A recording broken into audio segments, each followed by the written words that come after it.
Yeah.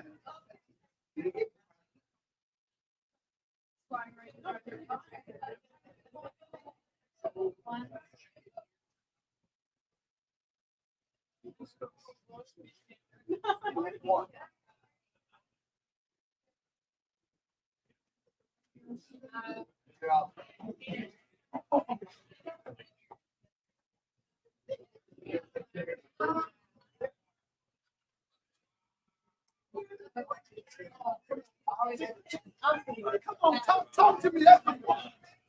Come talk.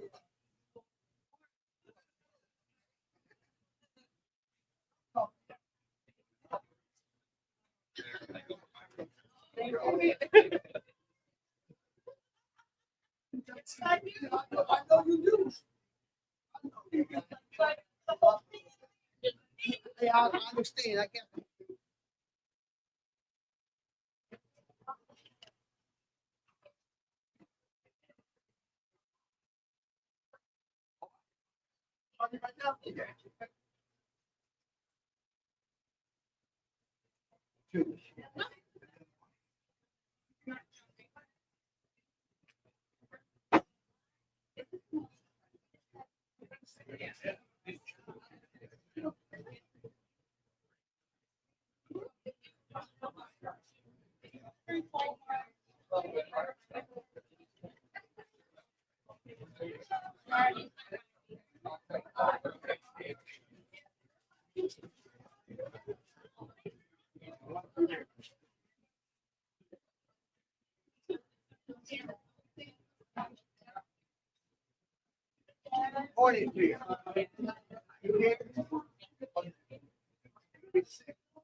Yes, absolutely.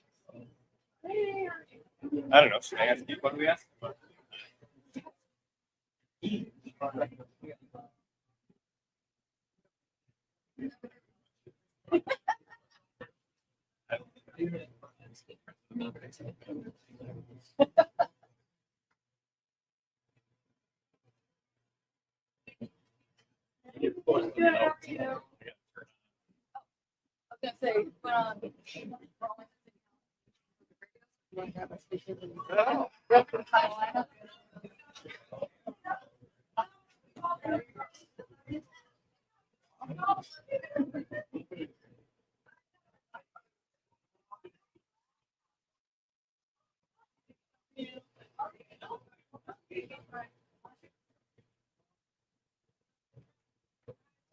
Oh, there's Helen.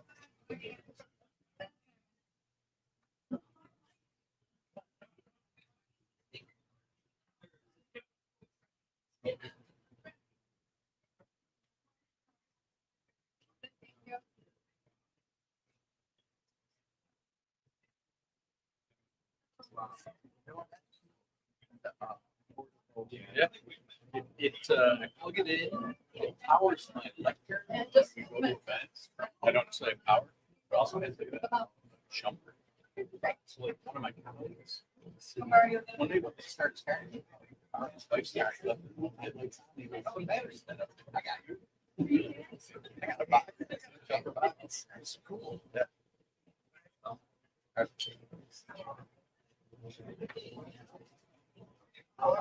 Yeah, I've never seen it there. Menards.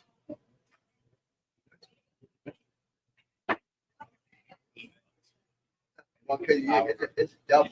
Oh yeah, it's a heavy piece. Jumper cable. It has an air compressor in it. And so it's a little all in one like tool.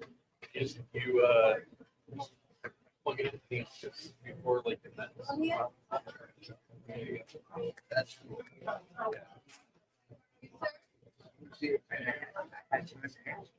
Yeah.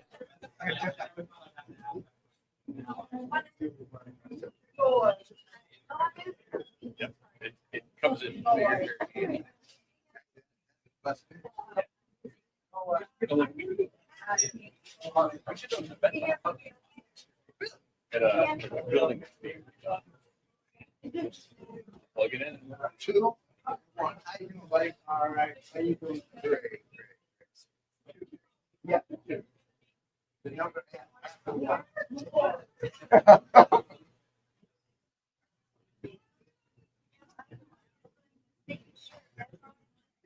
Big old leak that. Yeah. Takes less room up. Yep. Easy greasy edge.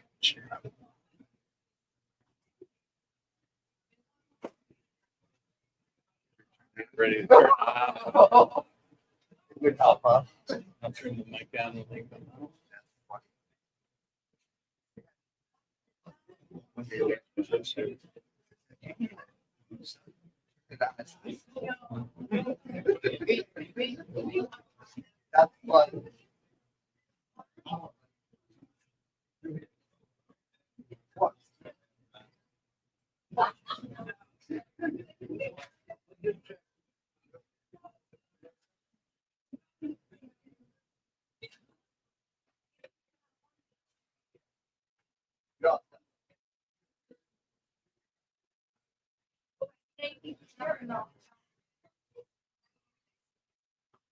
What were you waiting on? I'm just gonna, as soon as they're ready, I'll turn on the. I'm just gonna.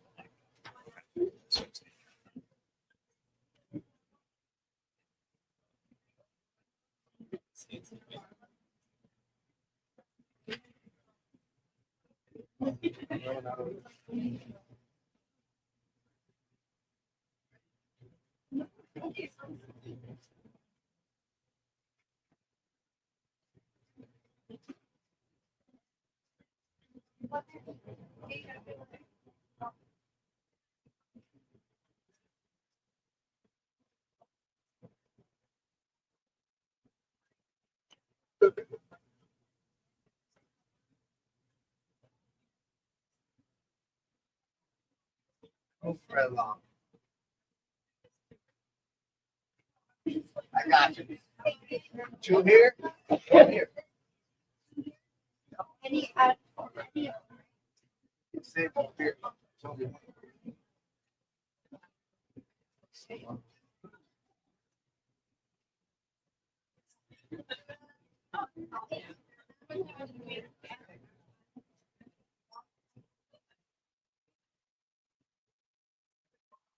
Waiting for long.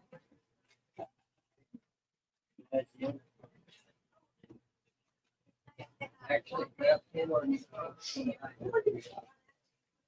whatever you get.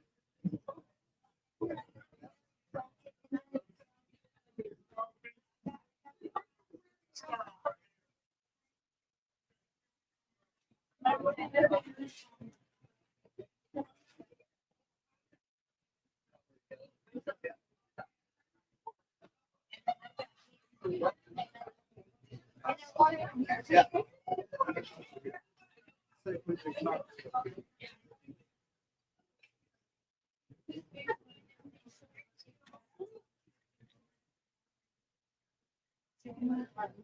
We're going to get going very shortly here, like 3 minutes.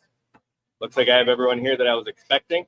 Obviously, this place is busy and active and in use. That will continue throughout our program today. They will not be pausing operations while we go through this. I see microphones up on here, but we might need to raise our voices a little bit more if we're asking questions to the folks up here because we have so much else going on. For anyone I didn't mention to, I'm Danny Wimmer. I'm the Attorney General's press secretary. We are going to have prepared remarks today. We'll be going through 4 speakers: Attorney General Dana Nessel, Lansing Mayor Andy Schor. From the Michigan Farmers Market Association, we will have Amanda Shreve. That's Shreve. And from our host here, LMTS, we have Community Outreach Services, Josh Gillespie. We're going to go through all 4 speakers. Go back to the Attorney General, and we'll open up for questions. You raise your hand for me, please. I will call on you. Even if I do say, Sophia, I would appreciate if you start off your question reiterating back to us your name and affiliate. Not everybody up here is going to be a familiar face or working with all of you. So I would just appreciate if they can know who they're talking to. So again, I'll call out. You guys raise your hands. Limit our follow-ups. I'll come back to you. It's not a huge group of you all here today. I will have time to come back to you. And as much as we can help ourselves, questions related to today's topics would be most appreciated. I think that's everything that I need to go through. Inside of 2 minutes, I think I'm going to be back with everybody else. Thank you.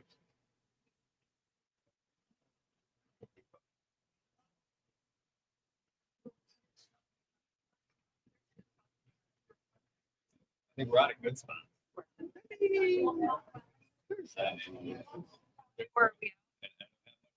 Okay. This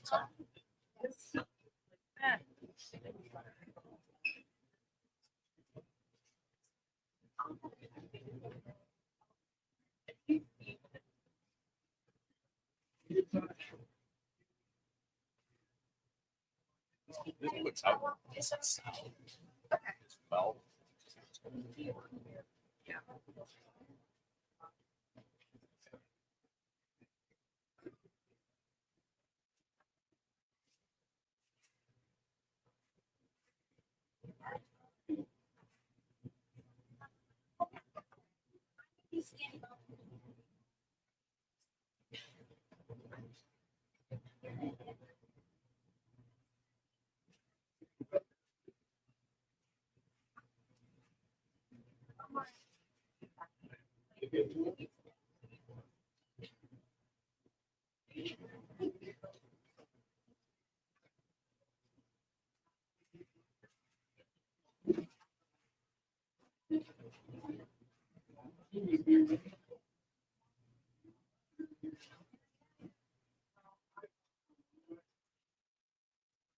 Two.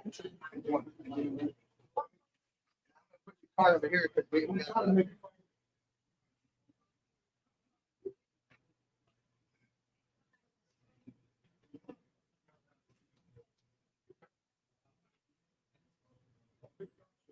Yeah.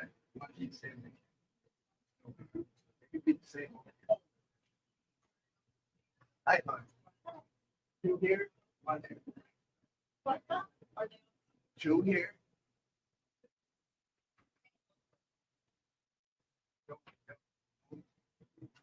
Brother.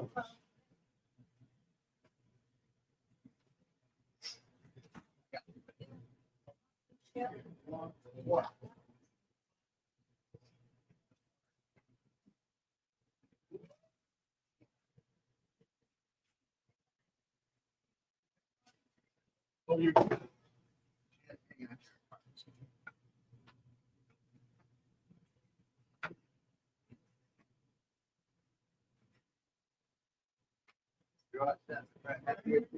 Right there.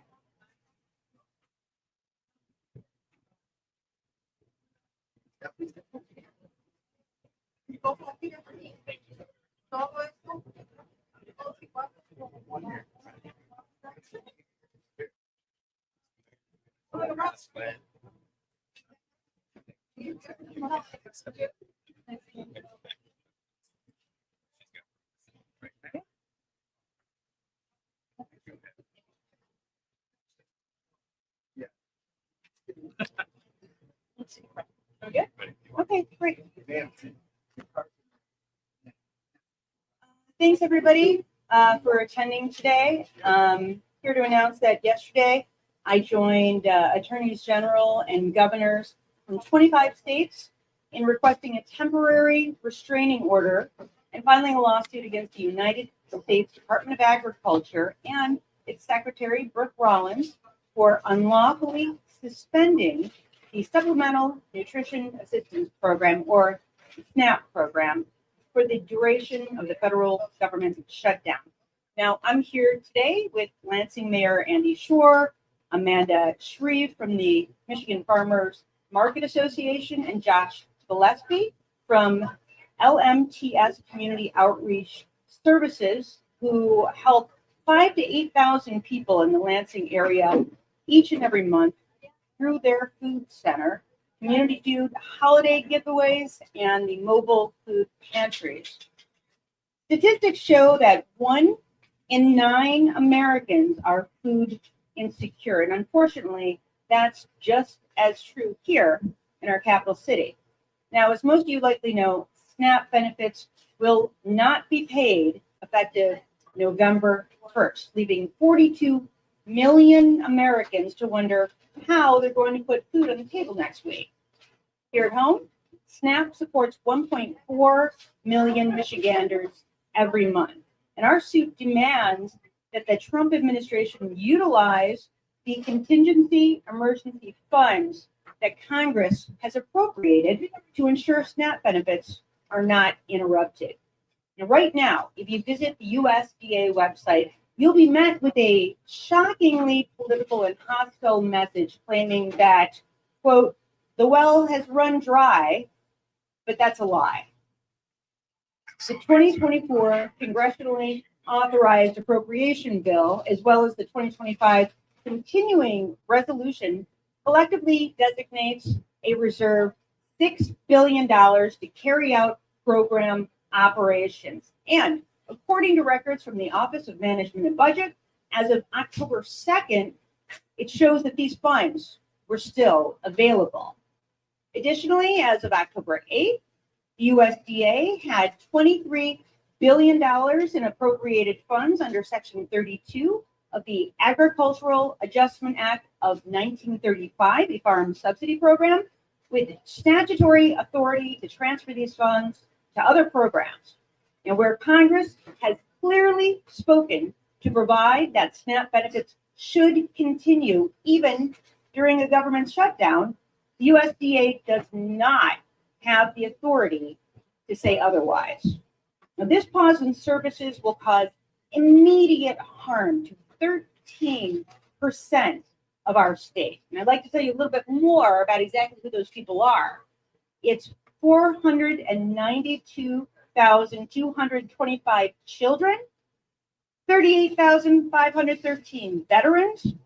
Seniors account for 36% of our recipients, and 51% of those households have a person with a disability. And despite claims that these are families who either refuse to work or are here with an illegal resident status, let me be absolutely clear that 78% of Michigan SNAP households include someone with an earned income, and every recipient must either be a U.S. citizen or have qualified non-citizen resident status. These cuts are coming on the backs of rising inflation, higher grocery bills, and soon an increase in healthcare premiums. It also follows record cuts to our food banks, who work day and night to ensure no one in our communities goes hungry, and who will be in even more demand than ever come Saturday. Food banks across the state will tell you that they have received significantly less USDA donated foods this year than in past years. Since taking office, the Trump administration has cut or paused nearly $1 billion in money to support food banks and canceled thousands of USDA produce deliveries nationwide, including a reported 3 million pounds of food that should have come to Michigan just through August. And while I believe in providing SNAP benefits as a moral issue, there's also an economic argument to make as well. The SNAP program supports over 375,000 jobs for American farmers, food distributors, and retailers as well. And every SNAP dollar spent in Michigan is a dollar in the pockets of our state's 10,000 SNAP approved retailers. And that investment will go on to create an average of $1.54 in economic activity. I imagine that's not supposed to be $1.54 in economic activity. Is that $1 million? Got it. $1.54 for every dollar spent in economic activity for the surrounding community. Thank you. These cuts force our family, friends, and neighbors to prioritize between necessities they wouldn't otherwise have to choose between. Next week, people will be forced to decide between buying groceries or filling prescriptions, or between going into work as scheduled or calling off so that they can come visit a local food bank. If you or someone you know is impacted, resources are available. Please call the United Way at 211 or find a food bank near you at fbcmich.org. The Democratic Attorneys General are doing what we can using the levers of the law to hold this administration accountable and to protect our residents. And on a personal note, I implore everyone to do all you can. If you are able, please support your local food pantry, either through monetary donations, non-perishable food items, or with your time by volunteering. If the prospect of tens of millions of Americans going hungry is not motivation enough for us to all come together and act, then I don't know what ever will be. And with that, I'd now like to turn this over to Lansing Mayor Andy Schor. Well, thank you, Madam Attorney General. It's a hard act to follow, but thank you for your leadership. Thank you for standing up for the residents of our state and really our nation. I want to thank LMTS for inviting everybody here. You just heard a lot of the numbers, but what you're seeing to your left and your right are the reality. These are not just numbers; these are people, and they are here getting food that they need from the freezers here at LMTS. We have mobile food banks that we do throughout the city, and the food's going quickly. My understanding is in about 55 minutes they ran out of food last Saturday at the food pantry. So this is huge. November 1st, it's on the minds of everybody right now. If SNAP benefits are not provided, then what do? We know, I've been speaking with mayors from all around the country. I was talking to the mayor of Phoenix 2 days ago. And we know that it doesn't matter if you are in small city, mid-sized city, big city, we cannot make up for the power and the funding of the federal government. We don't have those kind of resources. I don't have millions of dollars sitting around in a fund that we can move. It's very, very difficult. The federal government needs to come through. And when I read in the news this morning that $8 billion is going to be going to our troops because it's extra money that they're going to use, then why the heck can't $6 billion from the USDA be used for our people that need the money? So when the Attorney General calls and says, I'm filing a lawsuit and I'm joining, I stand 100% behind her. And so do the 42,000 people in Ingham County that received SNAP benefits. It's too important. And I cannot thank the Attorney General enough for standing up for our residents. This is important. Those dollars are there. They're sitting in a fund. We need the government to open. We need to make sure that healthcare costs are not going way up. These are real important issues. But on November 1st, when we have all these people who are on SNAP benefits that are in jeopardy, it becomes a crisis. I'm excited that this lawsuit has been filed because it's taking a real action. We're doing a lot here as we hear about these impacts. Our Human Relations and Community Service Department, our Neighborhoods Department, along with several others, they're finalizing what they can do to try and help people. We're going to be doing food collection. We're going to be trying to work with our big grocers. In the past, we put bins outside of a Kroger and said, hey, when you go in and get your groceries, buy a little bit extra and put it in the bin. So we are going to do everything we can to step up. We know that there are churches that are actively collecting. I talked to a pastor yesterday who said he is going to figure out how many people within his church are on SNAP benefits, see how they need to help. So we know the community is getting involved in helping our nonprofits, our churches. We are going to step up for our residents, but none of that can match the power of the federal government, the dollars that come from the SNAP program. So we need this lawsuit to be successful. We need the government to be issuing these dollars. Walking off this cliff is just going to hurt all of the people that you see walking through here.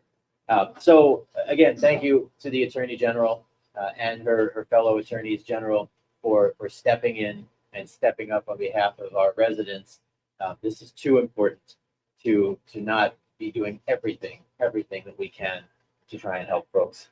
So thank you for allowing me to say a few words. Am I introducing, tell me your name again. Amanda from, she's going to speak next. Thank you. Sorry. You're fine. Right. Well, thank you, Attorney General Nessel, for having me here today to discuss the significant challenges Michiganders will face when benefits from the Supplemental Nutrition Assistance Program, or SNAP, are not distributed in November. We should certainly discuss how our neighbors and community members will struggle to feed their families and how this will strain the emergency food system. But we also need to consider the impact on food retailers. I represent the Michigan Farmers Market Association, or MIFMA, which is the statewide nonprofit that places equity at the forefront of supporting the viability of community-driven marketplaces so that they can connect all consumers to the food grown right here in our state. We support and represent farmers who sell products directly to consumers and over 300 farmers markets across our state. Currently, more than 160 farmers markets accept SNAP benefits in Michigan, including one market in at least 86% of Michigan counties. Each of those markets supports an average of 16 vendors that sell SNAP-approved products, impacting at least 2,500 farmers and small business owners across the state.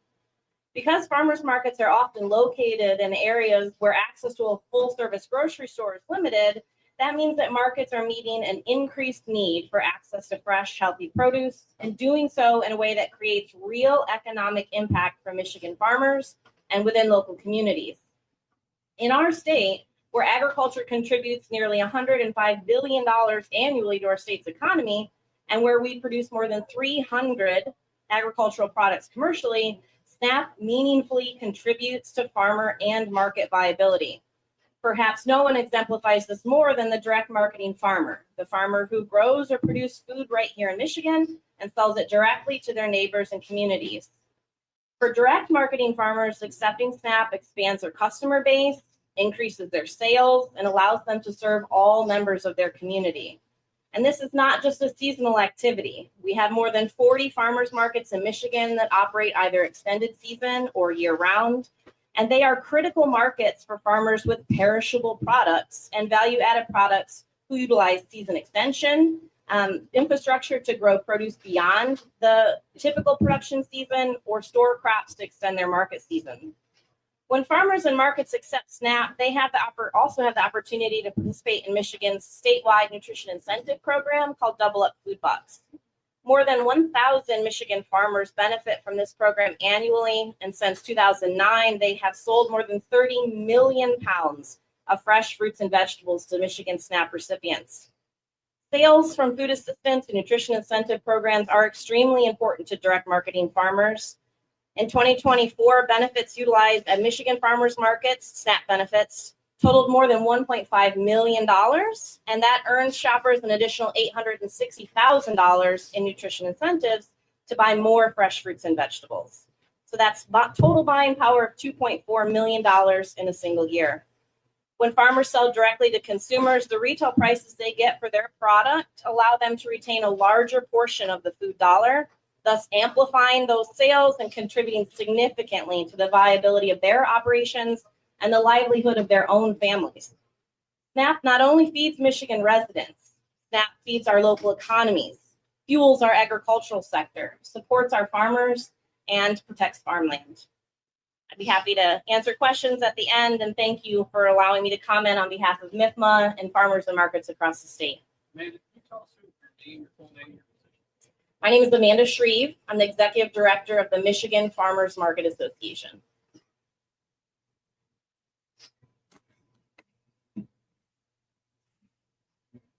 Good morning. My name is Joshua Gillespie. I'm the Executive Director for the Larry Mitchell Trice Senior Community Outreach Service. Thank you, Attorney General, for allowing me this time. Teddy Roosevelt said the test of our progress is not whether we add more to the abundance of those who have much. It's whether we provide enough for those who have too little. As the director of LMTS, we feed 5,000 to 8,000 people a month through our collaborative efforts with the Greater Lansing Food Bank and the DoorDash program, through our Fresh Food Friday 2.0 and Fresh Food Friday extravaganza, through our Grace on the Go deliveries right to the neighborhoods, and to our emergency boxes for families that are in critical need in that moment. For me, today is not about politics or policy. It's about people. Every single day, right here in our community, we have children who go to school hungry, seniors who silently skip a meal, families who have the daunting task of deciphering if I'm going to pay rent or buy groceries, if I'm going to fill up my gas or fill the stomach of my babies. Helping those who are hungry is not an act of charity, it's an act of humanity. Every single day, hundreds of people walk through this door. That's why we have what we call a pantry of choice. We have them shop as if they're in a grocery store. We want to provide dignity and hope to those who at times feel less than. And so it's my responsibility. I'm not here to blame, to point the finger. I'm asking myself, what can I do to make a difference? I'm asking you, what can you do to make a difference? No one should go hungry. Not in our city, not in our state, not on our watch. It's all of our responsibilities. Before SNAP runs out, 1 in 8 people are food insecure. Before SNAP runs out, 1 in 6 children are food insecure. That's before they run out. Just on yesterday, Marissa said, Josh, I'm working 2 jobs, 5 children to feed. What am I going to do? Diane says, Josh, I don't know. It's not going to work. I need help. Do you offer rent assistance? They're making choices that maybe you don't have to make, that I don't have to make. Mother Teresa said this, if you can't feed 100, just feed one of them. This is not about politics. This is about taking care of our people. Compassion is not partisan. Compassion should always outweigh our differences. So I say, let us make a difference. I'll end with this. Cahill Gibran says, you give but little when you give of your possessions. It's when you give of yourself that you truly give. What will you give? Help out, not necessarily LMTS, help out the local food pantry. Help out your neighbor. Help out your family member. Help out your colleague, your classmate. It could be us. So thank you, Attorney General. I'll turn it back over to you. Thank you, Josh. Thank you for those very passionate remarks. Well said, and also some amazing quotes that you were able to work into that really bring to light, obviously, the great importance of why we're all here and what we're doing.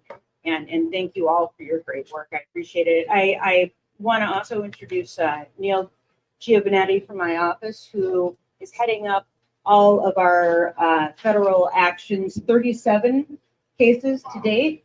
And he's been keeping very, very busy and sleeps very little. So I want to give him credit for his hard work on this case and the 36 other cases that have been filed on behalf of the state of Michigan. But with that, I'm happy to take questions. Sorry, that's development. Even if this lawsuit succeeds, there will likely still be a delay benefit. Do you think that the state should monetarily backfill the snaps? Such as what happened? Yes, I do. I think this is a matter of incredible importance. And while we all understand the great importance of spending money in the various different ways in which money has been allocated, I can't think of anything more important than feeding people and making sure that people don't go hungry, making sure that people don't starve to death. So yes, I would encourage the governor and the state legislature to find a way, and we know that there are ways available to them, to make sure that people are being fed during the government shutdown. Hey, Sheldon Krause, 910 News, Attorney General, kind of on the lawsuit front. Just wondering, you say this, see, just if you feel that kind of, it's being used as potentially in this discussion about the shutdown. So your question is whether or not food benefits or SNAP assistance is being used as a political pawn. I mean, look, I support the Democratic senators in the United States Senate that are holding out to ensure that people can actually afford their health insurance. And we know that there are going to be significant numbers of people that without those ACA subsidies simply will not be able to afford to be insured and to receive medical care anymore. That's a really serious issue. And so I absolutely understand why they're doing it. But at the same time, there is no reason for people who are eligible to receive SNAP benefits to not receive it. That is the exact reason for this contingency fund.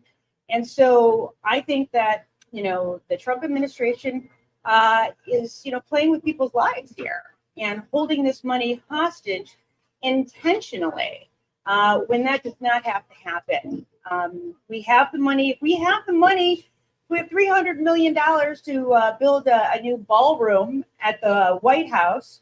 We have $172 million for Kristi Noem's new private jets. And if we have all the money in the world, frankly, to pay ICE to, frankly, snatch people off of our city streets who are not posing a danger to our communities, then certainly we can come up with this money to feed hungry people. And again, in the state of Michigan, we're talking about, for the month of November, $254 million. There are so many different ways where we can come up with that money to make sure that people aren't going hungry. I think it's a moral imperative that we do so. Let's talk about awarding the service. I'm just wondering on the House status proposal now. Do you think that there's motivation to pass that legislation? Since in general, a lot of legislation not going to and there are no Republicans right now. Yeah, I mean, I can't speak to that. I can say I hope that those bills will move. I think it's important that those bills move. Is there an appetite by the speaker? You'll have to ask him that question. But as I have indicated, I think it's really important that we make sure that people are not going hungry.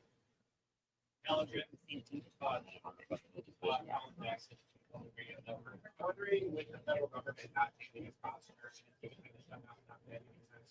how important is this lawsuit to get it? Well, I think it's incredibly important. I mean, we absolutely have to free up this money. And of course, the longer the shutdown goes on, I see Trump globetrotting all over the world, meeting with world leaders in Asia and in Europe and all over the place. But who I don't see him meeting with are the Democrats.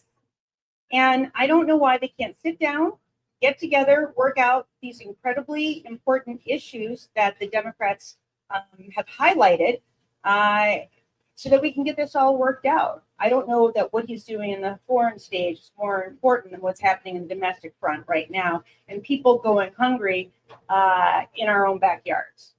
Many people who voted for him, by the way.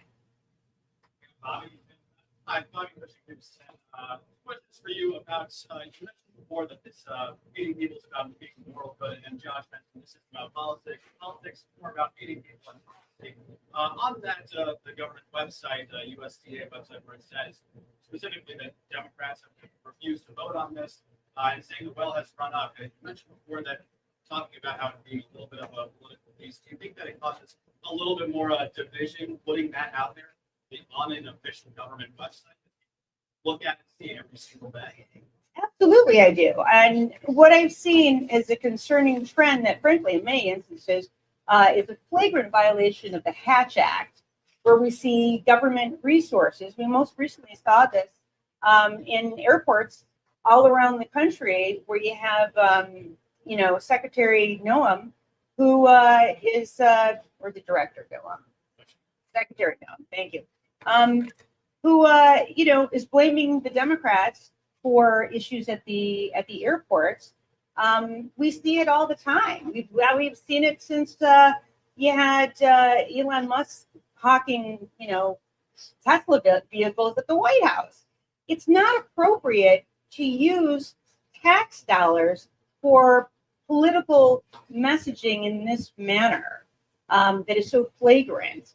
But what we're saying here is we just want the USDA to follow the law. It's not about politics. It's about feeding hungry people, which should be a bipartisan issue and effort. And we know that the law affords for this contingency money to be utilized to backfill any of these issues in regard to SNAP. So we just want the administration to do one thing here, and that is follow the law so that people can continue to receive their SNAP benefits.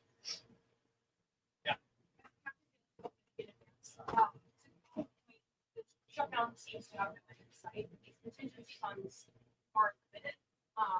And so even if your lawsuit is successful and you're able to get these contingency funds released, when those run out, are there other options that you're considering?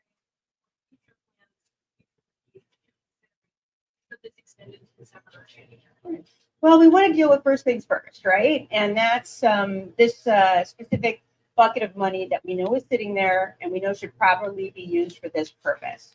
I hope that the government shutdown doesn't continue past November into December. If so, there are a million different places that the government can choose. If of course, there's a supplemental and Congress decides that they want to shift money around, they can do that. But at this point, we're dealing with the month of November and this particular pot of money. And again, I know that $254 million may sound like a lot of money, but considering money that is available, with the federal government and that also in the state government, it's money that absolutely has to be spent. And I have seen so many different frivolous ways in which our tax dollars have been spent. This is not one of them.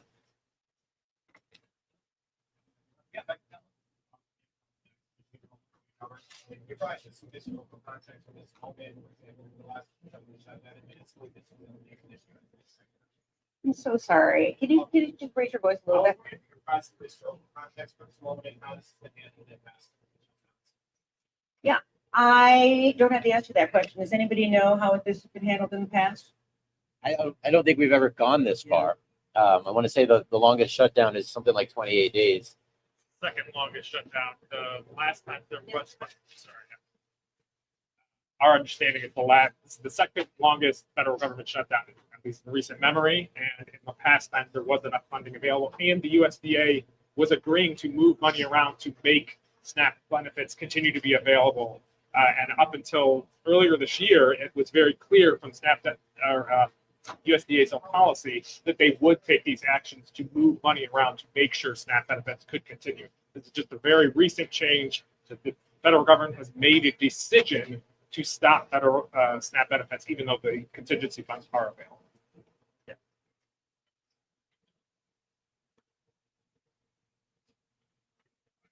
Back to Paula, I have one more.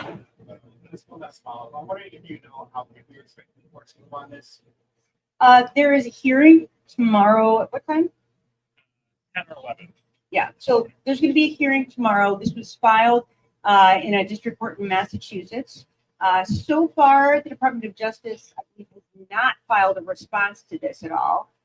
We are asking for a temporary restraining order, and the judge will be hearing that matter tomorrow morning. I'm hopeful that we'll have a decision as soon as possible. Thank you. We'll close out with Bobby, Channel 10. Bobby, you joined this lawsuit with, I believe, it was 21 other attorneys general. Do you believe when there are that many that come together for a lawsuit of such importance of this one, that there can be real change made? You have so many states going against the administration. We've had a lot of success in our lawsuits. Now, what we're seeing, there's a combination of ways that these are being resolved. One is that sometimes because we have such powerful arguments and the administration has such weak arguments, if they have any viable arguments at all, oftentimes the administration just drops the matter altogether and does not move forward with whatever the federal action is that we find to be so harmful or injurious to our states. But much of the time we are getting immediate relief because there is irreparable harm that is done to our states and the people of our states. Very often we'll get a TRO, we'll get a preliminary injunction. And so while the case is pending, at least the harm doesn't continue during that portion of the proceedings as we're moving forward on the merits. So, we've seen that time and time again. I will say that we, had a case involving the birthright citizenship case. And it's named the CASA case, where it was made very clear that if you are not a party to the lawsuit, then you will not receive the benefits of the injunction. And what I see in a case like this is, I don't know how good conscience anyone who is representing any state, and the Republican AGs, I don't know how they don't join a lawsuit like this, knowing that their people are going hungry as well. But what we see oftentimes now is that if the Democratic AGs who have brought these suits and participated in these suits, if they're successful, oftentimes the administration will just drop whatever it is they're doing because they don't want a situation where just the states represented by Democratic AGs receive the benefit and the states represented by Republican AGs don't. So I'm hopeful that we'll be successful and that hopefully pretty soon this money can be utilized to help people who are SNAP recipients in all 50 states.